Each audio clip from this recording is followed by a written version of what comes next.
So it's National Fitness Day is approaching in just a few days' time. And it's going to be taking place on Wednesday, the 21st of September. It's the most active day of the year in 2021, was inspired by more than 22 million people getting active on that day. And that was including a record of 11.35 million children. So some outstanding numbers for this massive event. The campaign is run by ukactive, the trade body for the physical activity sector, with thousands of free activities hosted across the UK by our members. Gyms, pools, leisure centres, sports bodies, studios and online providers, as well as thousands of workplaces and schools. This year's theme is Fitness Unites Us, and the campaign will highlight the support available within communities to help us prioritise our physical and mental well-being at a time when many people are facing increased uncertainty and anxiety around finances, work and home life. Joining me for this week's panel chat is Harriet Jones, UK Active's Head of Consumer Engagement, who leads our work on women's fitness, including This Girl Can and This Mum's Moves. And Laura Hoggins is one of London's top PTs, author and influencer. So welcome both of you to the show. Really looking forward to getting stuck in. First of all, I'll just throw up to you both actually. Harriet, what have you been up to this Saturday before we get involved? Hi, yeah, nice to join you, Ebony. So I've actually been out for a walk all things getting active, which isn't surprising. At 35 weeks pregnant, walking is as active as I can be at the moment. So, enjoying the sunshine. Yeah, I was going to say, it's a good job it's cooled down a little bit. I'm sure that helps. And over to you, Laura. What have you been up to?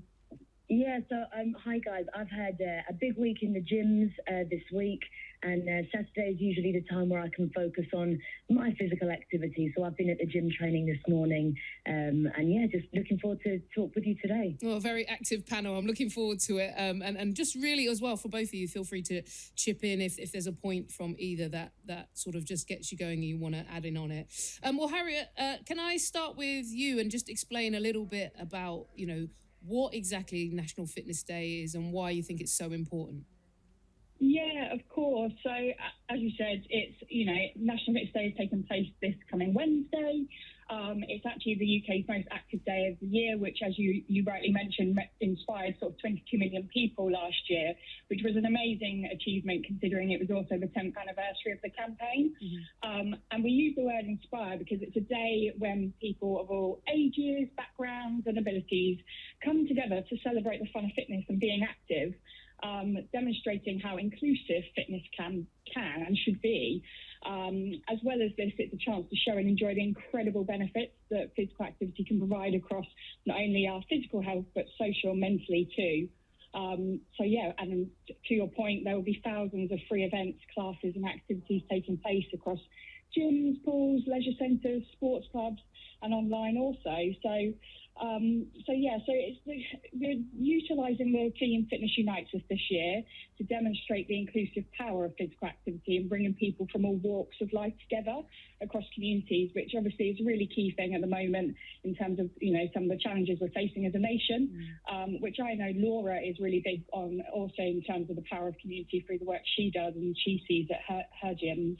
Yeah, Laura, that'd be good to follow up on that. I guess community is a big word and being able to be part of something. What's inspired you and what are you seeing at the moment ahead of sort of Wednesday that could really kick, more people into getting active? What's your take on the day? Yeah, I've been involved in National Fitness Day for many years, and I've felt the benefits personally. And I guess today as a fitness professional, I truly believe fitness does unite us. And if it was my choice, every day would be National Fitness Day because I understand, I appreciate how hard it is to get started. And, it looks easy for me, being able to train in and out of the gyms. But I do remember that time where I felt perhaps intimidated or I didn't feel that there was a place for me in fitness. And the power of community and the sense of belonging is so powerful. So National Fitness Day for me represents a great opportunity to get started. It's not about being, looking a certain way or performing a certain way. It's purely about getting involved, looking forward to becoming the best version of yourself because we know that first step can be the hardest. I've got a question for both of you, I guess, is have you seen that the industry is changing in terms of what sort of fitness trends could we see on National Fitness Day? Are people getting involved in different types of activity? How has it sort of evolved over time? I'll throw it to you, Harriet, first. Yeah, of course. So, I think over the last few years during the pandemic, we've seen social and health inequalities grow, which included a gap in physical activity levels. And we're obviously living in, changing environments, people working from home, but also back in the office. And these societal challenges, coupled with changed behaviours, are obviously having an impact on how people choose to be active and spend their time. So I think, there's a real, and we use the word hybrid, kind of mix of people, wanting to get active within facilities, using pools, the gym, but also home workouts, and that mix of kind of digital workouts alongside in facility. And obviously just simply getting outdoors is also something that we see quite prevalent on National Fitness Day as well, because obviously it's a Wednesday, it's a working day, but people do, can utilise being able to walk to or from work. But yeah, I think generally there's a real mix of how people are active. It's just in terms of how people are now prioritising it and why they're being active, I think has changed. I know me and Laura have spoken about this. There's been a real shift in why people are active now since the kind of pandemic over the last couple of years. What about you, Laura? Same or different things you've seen?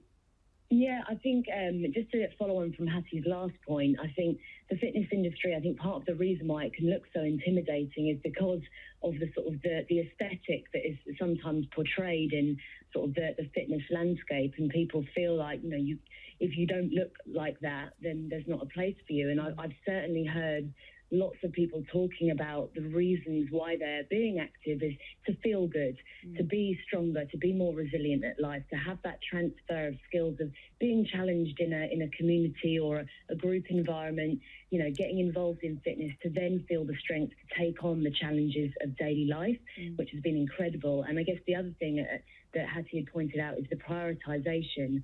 I think over the last few years, perhaps we've not prioritised health and fitness as much as we could or should. I think now more than ever is where we need to look at what does our day look like and how can we prioritise that, especially in my gym at the Foundry in London. I'm seeing some of our members saying, no, this is my non-negotiable. This is my 1 hour per day, and I'm going to fit my meetings, my responsibilities around it. Now, I appreciate that's not always as easy as it sounds, but people are certainly trying to make this a priority for them as often as they can in their week. There's a few things that came up in a lot of what you guys said. I think one of them that sort of stood out is worrying what fitness should look like. And I think I found this myself. I was an athlete before, and I used to just do, weights and whatever, that hardcore stuff. Then I stopped being an athlete and became, I guess, back to the real world. And I didn't want to do half of that stuff. And it took me a long time to find, yoga and cycling and outdoor different experiences, hiking, etc. Do you think there's still, a way to go to break down to people that you can find something that works for you? And I think maybe this day is a good opportunity to change that. So I guess I'll throw it to you, Harriet, as first. Kind of inspiring people that there are different ways to get healthy and be healthy. It doesn't have to always look the same way. Yeah, absolutely. And I think, that is a big part of what National Fitness Day is about. And we appreciate that, having the word fitness in the title can also be off-putting, but that is also why we run the day. It's about breaking down those barriers and finding something you enjoy that might start with trying a few new things until you find what's right for you. And I think the key thing is to not be afraid to try something and go, actually, no, that's not for me. The trick is to keep going and trying different things and not be put off by a single experience. I always use the analogy, we wouldn't have a bad meal out in a restaurant and then say, that's it, I'm never eating out again. So having that awareness, and I guess that personal confidence that finding what works for you may take a little time will potentially help you find it in a quicker way. And I mean, yes, okay, some people really enjoy the weights environment. Some people just like to pound the streets out for a walk or a run. And there's things like Couch to 5K. And there's some great initiatives going on across the fitness and leisure sector that I know will speak to Laura's passion as well in terms of kind of weight training, where they're holding workshops, particularly for women and girls, to kind of experience that and beat some of those myths and stereotypes that we sadly have built up over the years. And that's a big part of what kind of my job is as well in what I do. But I know Laura's quite passionate about that side of things and those stereotypes and just kind of mixing it up, trying to find what suits you. Yeah, Laura, your thoughts on that as well? Yeah, definitely. I guess from your experience, Ebony, being an elite athlete, my assumption is that the purpose of your training was to become a better athlete, was to perform better, to be, contribute more to the team. Now, potentially when that is different, what's your newfound purpose? If it's not to win, if it's not to be maybe the you best, can help me find it. I'm searching. well, I don't know. Let's think up after this. But I can really appreciate that. Once it comes down to what's the point? Why am I doing this? So I really encourage people to find and celebrate that type of activity that works for them. It could be, like you say, it could be pounding the streets, it could be dancing. For me, it's around strength training, and I'm so passionate about trying to break down some of those barriers, especially for women that perhaps historically, it's been seen as, bad to look muscular or athletic, and actually it feels great and it makes you stronger at life. And I do think it helps you get around sort of the mental blocks or the myths around what I'm supposed to be doing, and actually focus on what feels great to me. And that, I'm all for celebrating whatever that looks like for you. Yeah. Well, one final question. I'll start with you, Laura, and then I'll mostly finish up with Harriet. Yeah. But I was thinking about social media, actually. I was looking down your page on Instagram, as you always do. Okay. And I was actually realizing there's social media gets sometimes a negative, run or people take on it, but also the positive is that social media is a really great way of creating community, breaking down myths. If I'm scrolling on someone's page and I'm inspired, that can get me to get more active. How have you found using social media to encourage more people to try or follow and get engaged in a different way? What have you found as an experience from positive that encourages people to get more active?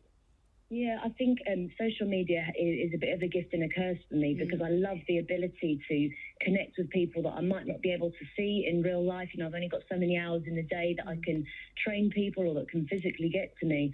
So that if I'm able to share sort of my highs and lows and try to share a bit of the reality that fitness doesn't always look perfect, I'm not always winning. I try to be as honest as I can, whilst understanding that social media can be a bit of a highlight reel, and it's so hard. And I do it as well. I could look at your page, Ebony, and be like, oh my God, she's smashing it, and I'm sat here and I feel rubbish. And that can have a bit of a negative impact. So my advice there is to be, if it's not serving you in a positive way, unfollow it, and don't feel like you need to compare to anyone else, because you have no idea what's going on behind that page.